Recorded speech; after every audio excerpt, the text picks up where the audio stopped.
My mom and I used to make fun of each other and embarrass each other. It was fun.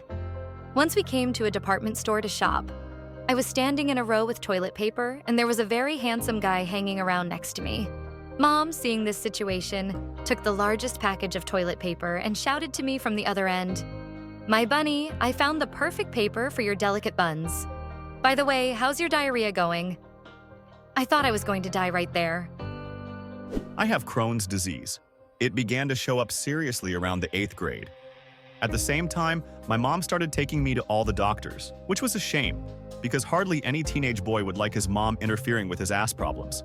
And among all the visits, of course, there was one particularly shameful one. Anyway, we're sitting at the doctor's, and then mom suddenly pulls a jar of mayonnaise out of her bag. As it turned out later, the night before, when I was in the toilet, I flushed the toilet badly. And my mom saw this as a great opportunity to take a sample of my feces, put it in a jar, and put it in the freezer overnight so that the doctor could look at it in the morning. However, the doctor was in a particular confusion. For the first 5 to 10 seconds, it was obvious on his face. And what am I supposed to do with this mayonnaise shit? But then he came to his senses and politely asked to put it away. Who would have thought that frozen shit from a push has no value for medicine? The story is on the other side. I had a disagreement with my 14-year-old son. He played Fortnite all day, fucked up his homework, didn't sleep at night, etc. In retaliation, I decided to teach him a lesson. I picked him up after school and waited for everyone to start leaving school. As soon as I saw my son, I got out of the car, shouted, "Hey, Jacob!" This attracted the attention of about 300 children and started dancing Floss from Fortnite. I had seen my son dance it before. Then I repeated it 5 to 6 more times and ended my performance with an epic dab. The reaction of the students, "Oh my god." Then everyone laughed together. Jacob came to the car and I bowed and opened the door for him, as if I were his chauffeur. While we were driving home, I said to him, "Dude, I've been playing this Fortnite game of yours and I really understand why you're so excited about it." Now he plays much less often. My dad had seen enough of the bad guys and decided to make fun of my boyfriend when he came to pick me up on my first date. He poured tea into a bottle of whiskey, waited until my boyfriend rang the doorbell, opened the door for him, looked into his eyes and defiantly drank the whole bottle, pretending to be a tough guy. And then he tried to smash it over his head. The date had to be canceled because we spent the whole evening in the hospital. After this story, I became known as that girl with the crazy dad. The next time I was asked out on a date, I asked Dad not to lose consciousness this time. In 5th grade, I had a friend with whom we were always making fun of each other.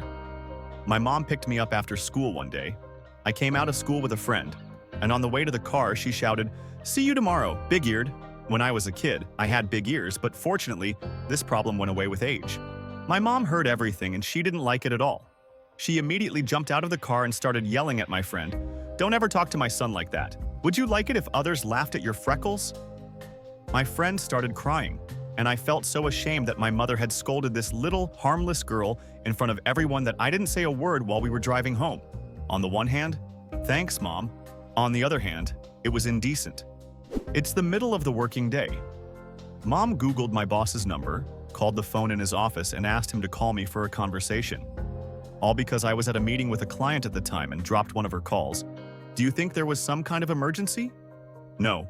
Mom was pissed off by my stepfather and she needed someone to talk to. Right now. No, nothing happened. She just needed to let off some steam.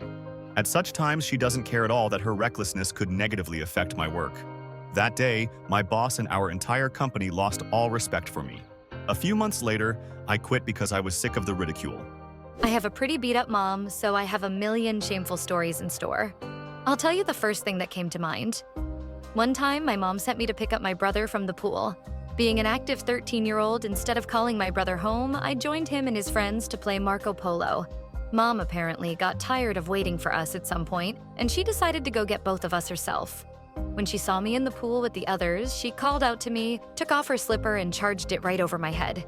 Everyone abruptly fell silent. The silence was unbearable. I still shudder when I remember. I was so ashamed. I remember walking home afterwards. I walked with my head down. I was very uncomfortable. Because I went into the pool with the boys, my mother called me, let's say, an unworthy woman. Now, I can't believe that I believed her back then, that I had done something terrible. That night, I fell asleep crying. The funny thing is, my brother ended up playing in the pool and she didn't even invite him home. I hate you for that, Mom. Of course, I'm glad that our relationship has become much better now. But as a child, she was a real nightmare. One day it turned out that I had lice. When I got home from school, I immediately told my mom about everything. Mom, instead of letting our classroom teacher send out letters to everyone that one of the children had lice without giving a name, started calling all the parents in a row and telling them that mine turns out to have lice, so be sure to check your child. I probably picked them up from someone in my class. I suspect that everyone already had them at that time, but thanks to my mom, it was me who got it. It was terrible. Everyone said I was dirty and accused me of infecting everyone with lice. While Mom was calling everyone, I was crying hysterically. When I was in elementary school, we once had a pajama day when everyone walked around the school in their pajamas. But I was very small then, and I thought that you need to come in what you sleep in, that is, in my case, in boxer shorts. I was too young and dumb to understand that you can't walk around school in your underwear. I still don't understand why the mom didn't stop me. It was the most embarrassing day of my life. The teachers had to call my mom in the middle of class and ask her to pick me up. I don't have an explanation for why she let me go like this. Until I went to college, my mom always helped me choose clothes. Once, when I was about 17, we came to Gap to buy me jeans. I immediately made it clear to my mom that I would not arrange a fashion show for her and would try on everything myself. And what do you think? My mom, an adult, 58-year-old woman, realizing that I would not let her into the fitting room, got down on all fours and began to spy on me under the door while I was trying on another pair of jeans. Everyone saw everything. Everyone heard everything. There was a queue outside the fitting room. Thanks, Mom. When I was very young, about 5 years old, my dad and I went to film rentals. At one point, I really wanted to pee, but Dad was too busy talking to the cashier to help me. I tried to get his attention a few times, but Dad turned me down every time, like, be patient for a bit. I ended up pissing myself. And then Dad noticed it only when we got into the car, because urine started to stink all over the cabin. Well, at least he apologized when I explained to him what had happened. At a family Christmas dinner where a lot of people were gathered, Mom suddenly decided to lift up my skirt to check if I had any scars on my thighs. Adults discussed that teenagers often harm themselves. I've never done anything like this. Some people are strictly forbidden to drink.